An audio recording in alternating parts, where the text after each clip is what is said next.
नंदमूरी बालकृष्णन के फिल्म अखंडा 2 के रिलीज हा 14 रील्स प्लस और इरोज के बीच पैसा कौड़ी आर्थिक मामला के स्थिति टल गे रहीस।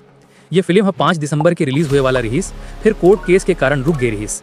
काली खबर मिले रहीस कि पैसा के सबो लफड़ा सिरा गे है, मने खत्म हो गए है और आज मद्रास हाई कोर्ट हा फिल्म रिलीज पर मंजूरी दे दिस। अब नतीजा ये है कि अखंडा 2 हा 12 दिसंबर के पर्दा में आई। आज संझा तक निर्माता मन डहर ले एकर पक्का खबर मने ऑफिशियल कंफर्मेशन आ सकत है।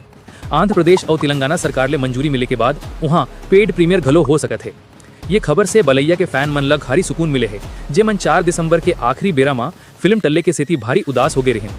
भले ही विदेश में फिल्म ला उतेक बड़े रिलीज नहीं मिलत है जतेक सोचे गए रहिस, फिर अगर लोगन मन फिल्म की तारीफ कर ही मने पॉजिटिव वर्ड ऑफ माउथ तब बात बन जाही। बालकृष्णन और डायरेक्टर बोयापाटी श्रीनु की जोड़ी के भारी क्रेज है और एकर सेती घरेलू मार्केट में फिल्म ला बम्पर ओपनिंग मिल सकत है। अगर बालैया और बोयापाटी की जोड़ी म्यूजिक डायरेक्टर थमन के संग मिलके वही मजा दे दिस जैसन पहली अखंडा में दे रहीस, ता अखंडा 2 हा बॉक्स ऑफिस में गदर मचा देही।